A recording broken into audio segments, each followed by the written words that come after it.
ओम नमः शिवाय। हर हर महादेव। दोस्तों, आप सभी जानते हैं कि इस बार पंचमी तिथि शनिवार के विशेष दिन पर पड़ रही है। पूज्य गुरुजी ने कहा है कि इस खास तिथि में आपको सिर्फ 3 ऐसे विशेष उपाय कर लेने हैं जिनसे आपके जीवन में चल रही तमाम परेशानियों की समस्या हमेशा के लिए समाप्त हो जाएगी। अगर आप किसी से कर्ज ले चुके हैं और उसका कर्ज आप चुका नहीं पा रहे हैं तो आपको यह उपाय करने से बिल्कुल भी नहीं चूकना चाहिए। अगर आपके घर में बीमारी है, कोई भारी रोग हो या तो उसको दूर करने के लिए आपको इस उपाय को जरूर करना चाहिए। अगर आपके जीवन में धन की प्राप्ति नहीं हो पा रही है, माता लक्ष्मी की कृपा आपके ऊपर नहीं हो पा रही है, तो पूज्य गुरुजी ने कहा है कि अगर आपके हाथ की लकीरों में भी दुर्भाग्य है तो महादेव जी की कृपा से वो भी सौभाग्य में बदलने लगेगा। तो चलिए जानते हैं इन विशेष उपायों के बारे में। लेकिन उससे पहले जो भी मेरे भाई और मेरी प्यारी बहनें आज चैनल पर पहली बार आए हैं, मेरी आवाज़ पहली बार सुन रहे हैं, तो चैनल को सब्सक्राइब करना ना भूलिएगा। वीडियो अच्छी लगे तो लाइक और शेयर भी कर दीजिएगा। देखिए, ये वीडियो आपके लिए बहुत ही खास होने वाला है क्योंकि इस वीडियो में मैं आपको ऐसी सारी समस्याओं का हल छुपा हुआ है, इसलिए आपको बहुत ही ध्यान से ये उपाय समझना है। और इन उपायों में से जो भी उपाय आपको आपके संबंधित लगे, आपकी समस्याओं से संबंधित हो, उस उपाय को आप कर सकते हैं। इस वीडियो में आपको पूज्य गुरुजी द्वारा बताए गए 3 बेहद ही खास और अचूक उपायों के बारे में मैं बताने जा रही हूँ। इसमें से जो भी उपाय आपके लिए उपयोग का हो तो वो उपाय आप कर सकते हैं। चलिए बात करते हैं पूज्य गुरुजी द्वारा बताए गए अपने पहले खास उपाय के बारे में। देखिए, ये उपाय उन लोगों को करना है जिनके जीवन में कर्ज की समस्या है, जिनके जीवन में एक समस्या समाप्त नहीं होती कि अगली समस्या सामने आकर खड़ी हो जाती है। अगर उनके जीवन में लगातार समस्या है, दुख कष्ट बने हुए हैं, तो ऐसे लोगों को ये उपाय करने से बिल्कुल भी नहीं चूकना चाहिए। इस उपाय के लिए आपको थोड़ा सा दही ले लेना है।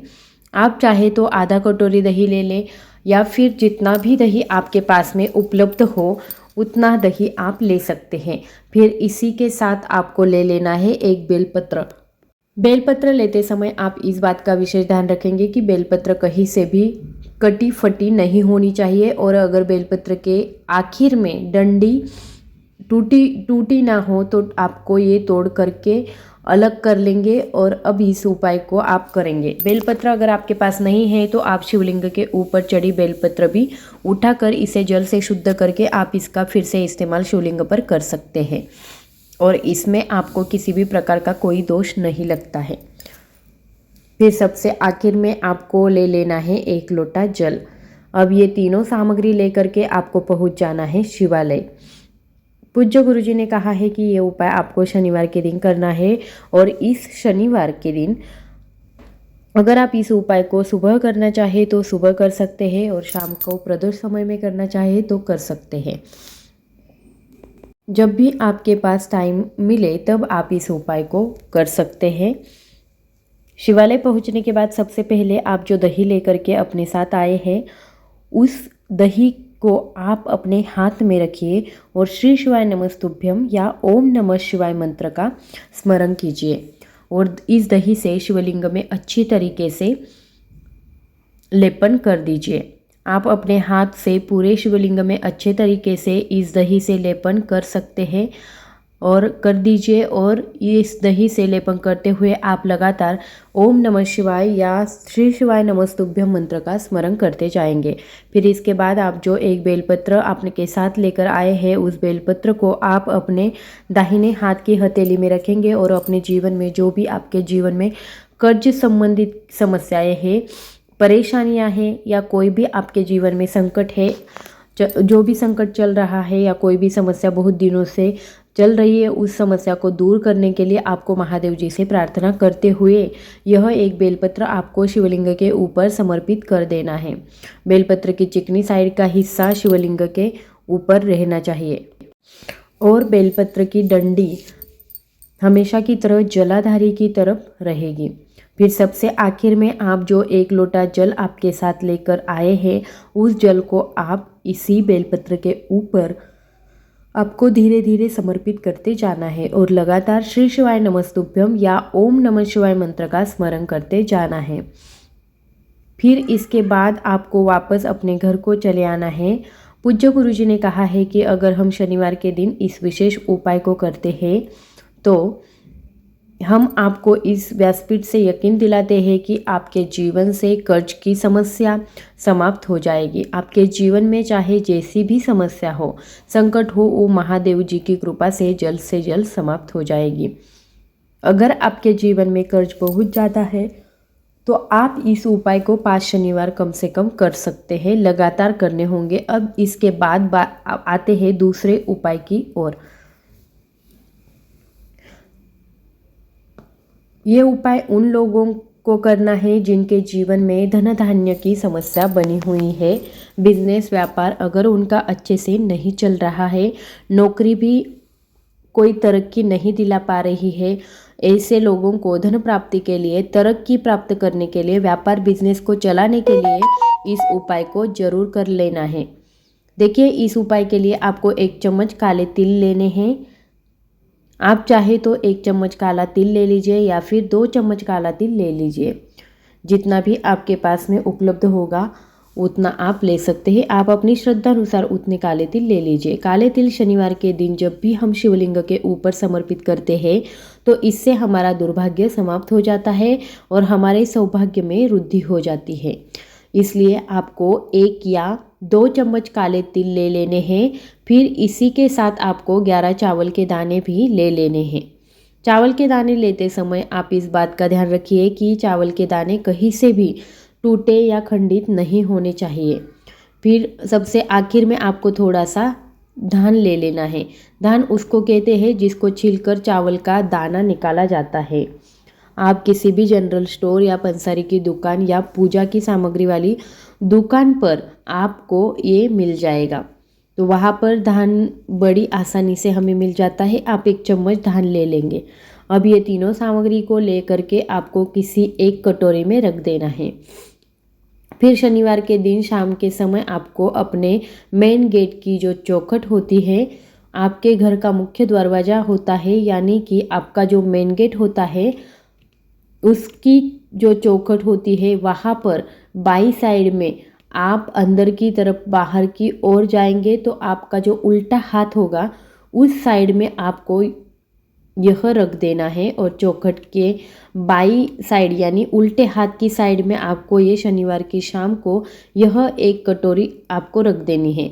पर याद रखिएगा कि या आपको अपने घर के बाहर नहीं रखना है, इस कटोरी को आपको अपने घर के अंदर ही रखना है। आपकी जो चौखट अंदर की साइड होती है वहाँ पर आप इस कटोरी को रख दीजिए और शनिवार की पूरी रात आपको यह सामग्री अपनी चौखट पर ही रखना है। फिर दूसरे दिन आप जब सुबह उठेंगे, यानी कि रविवार के दिन जब आप सुबह उठेंगे तो आपको स्नान करने के बाद इस पूरी सामग्री को और लेकर जाना है। फिर 1 लोटा जल अपने साथ लेकर जाना है और आपको जाना है शिवालय। पूज्य गुरुजी ने कहा है कि ये सामग्री और 1 लोटा जल लेकर के आप शिवालय पहुंच जाएंगे। शिवालय पहुंच करके सबसे पहले आप एक काम करेंगे, आप दक्षिण दिशा में बैठ जाएंगे और अपना फेस उत्तर दिशा की तरफ कर देंगे। लेकिन अगर शिवालय में भीड़ ज़्यादा है तो आप कौन से भी तरफ खड़े रह के ये उपाय कर सकते हैं। आप देखिए, शिवलिंग के सामने बैठकर सबसे पहले आप ये तीनों सामग्री शिवलिंग के ऊपर समर्पित कर दीजिए। आप चाहे तो ये तीनों सामग्री जैसे कि काले तिल, चावल और आपका जो धान है या सामग्री आप शिवलिंग के ऊपर समर्पित कर दीजिए और आपके जीवन में जो विशेष मनोकामना है, धन प्राप्ति से संबंधित जो विशेष मनोकामना है, व्यापार नौकरी से संबंधित जो विशेष मनोकामना है, उस कामना को आपको याद करना है और आपकी जो मनोकामना आज तक परिपूर्ण नहीं हो पाई है उसका स्मरण करते हुए आपके जीवन में किसी भी प्रकार की अगर कोई आर्थिक समस्या भी चल रही है तो उसको याद करते हुए आपको महादेव जी से प्रार्थना कर लेनी है और ये तीनों सामग्री आपको शिवलिंग के ऊपर समर्पित कर देना है। फिर इसके बाद आप जो 1 लोटा जल अपने साथ लेकर के आए हैं उस जल को आप शिवलिंग के ऊपर बिल्कुल धीरे धीरे समर्पित करते जाइए और लगातार ओम नमः शिवाय मंत्र का स्मरण करते जाइए। इसके बाद आपने जो तीनों सामग्री शिवलिंग के ऊपर समर्पित करी है, जो आपने चावल, काले तिल और धान समर्पित किया है, उसमें से आप 2-2 दाने मतलब दो दाने धान के शिवलिंग से उठा लेंगे, 2 दाने आप काले तिल उठा लेंगे, 2 दाने आप चावल उठा लेंगे। शिवलिंग पर यह 2-2 दाने तीनों सामग्री आपको उठा लेनी है और उठा करके आपको अपने घर को लेके आना है। तो आ गए, इन्हें आप अपने घर की तिजोरी में रख दीजिए। पर आप अपना धन रखते हैं वहाँ जहाँ पर आप अपने आभूषण रखते हैं, तो इन चावलों के दानों को, धान के दानों को, तिल के दानों को रख दीजिए। महादेव जी से आपको प्रार्थना करनी है कि आपके जीवन में जो भी आर्थिक समस्या चल रही है उसको दूर करने की कृपा करें। पूज्य गुरु जी ने कहा है कि इस सामग्री को आप 3 महीने लगातार आप अपनी तिजोरी में ये धन वाले स्थान पर रखे रहने दीजिए और फिर हमें बताइए आपके जीवन की आर्थिक समस्या में महादेव जी की कृपा से आपको कितना आराम मिला है। तो जिनके जीवन में धन प्राप्ति से संबंधित कोई भी समस्या चल रही है तो उनको ये उपाय करने से बिल्कुल भी नहीं चूकना है।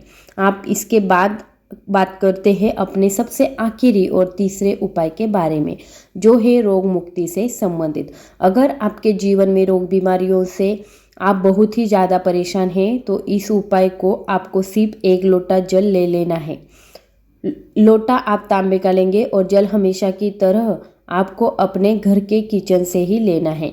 इसके साथ आपको ले लेना है 1 बेलपत्र। बेलपत्र अगर आपके पास नहीं है तो आप शिवलिंग के ऊपर चढ़ी हुई बेलपत्र को भी उठाकर जल से शुद्ध करके आप इसका फिर से इस्तेमाल कर सकते हैं। आप देखिए ये दोनों सामग्री लेकर के आपको पहुंच जाना है शिवालय। पूज्य गुरु जी ने कहा है कि इस उपाय को आप शनिवार के दिन या फिर हफ्ते में किसी भी दिन कर सकते हैं। आप चाहे तो शिवालय पहुंच करके इस उपाय को आने वाले सोमवार के विशेष दिन पर भी कर सकते हैं। शिवालय पहुंच करके सबसे पहले आपको 1 बेलपत्र शिवलिंग के ऊपर आपको समर्पित कर लेना है। बेलपत्र की चिकनी साइड का हिस्सा आपको शिवलिंग में टच करेगा और बेलपत्र की डंडी जलाधारी की तरफ रखनी चाहिए। बेलपत्र समर्पित करते हुए आप लगातार कुंदकेश्वर महादेव जी के नाम का स्मरण करेंगे। फिर इसके बाद आप जो 1 लोटा जल अपने साथ लेकर आए हैं उस जल को आप बेलपत्र के ऊपर धीरे धीरे समर्पित करते जाएंगे और लगातार श्री शिवाय नमस्तुभ्यम या ओम नमः शिवाय मंत्र का स्मरण करते जाएंगे। इसके बाद आप यही जो बेलपत्र आपने शिवलिंग के ऊपर समर्पित करी हुई है, इस बेलपत्र को आप शिवलिंग के ऊपर से उठा लीजिए। आप कुंदकेश्वर महादेव जी से इसे औषधि स्वरूप आप बना दीजिए। कुंदकेश्वर महादेव जी से आपको प्रार्थना कर लेनी है कि आपके शरीर में या फिर आपके घर के किसी भी सदस्य के शरीर में जो भी बीमारी हो गई है तो उसको दूर करने के लिए कृपा करें। ऐसी प्रार्थना करते हुए आप कुंदकेश्वर महादेव जी से प्रार्थना करनी है और एक बेलपत्र लेकर के आपको अपने घर को चले आना है। आप जो बीमार व्यक्ति आपके घर में हैं या आप स्वयं बीमार हो अगर, तो इस बेलपत्र का आपको आज ही सेवन करना शुरू कर देना है। यानी कि उस बीमार व्यक्ति को आप इस बेलपत्र को खिला देंगे और कुंदकेश्वर महादेव जी का नाम स्मरण करते हुए उस व्यक्ति को ये बेलपत्र आपको खिला देनी है और कुंदकेश्वर महादेव जी से आपको लगातार प्रार्थना कर लेनी है अपनी बीमारी रोग को दूर करने के लिए। पूज्य गुरु जी ने कहा है कि इस उपाय को अगर आप लगातार 7 दिन या 11 दिन या 21 दिन कर लेते हैं तो आपके शरीर में चाहे जो भी बीमारी हो, जितनी भी बड़ी बीमारी हो, अगर इस उपाय को आप 21 दिन लगातार कर लेंगे तो पूज्य गुरु जी ने कहा है कि हम आपको इस स्पीड से यकीन दिलाते हैं कि आपकी उस बीमारी में आपको धीरे धीरे आराम मिलना शुरू हो जाएगा। तो दोस्तों ये थे पूज्य गुरु जी द्वारा बताए गए 3 बेहद ही खास और अचूक उपाय। आई होप कि आपको ये वीडियो अच्छी लगी होगी तो वीडियो को कर देना लाइक, शेयर और सब्सक्राइब। धन्यवाद।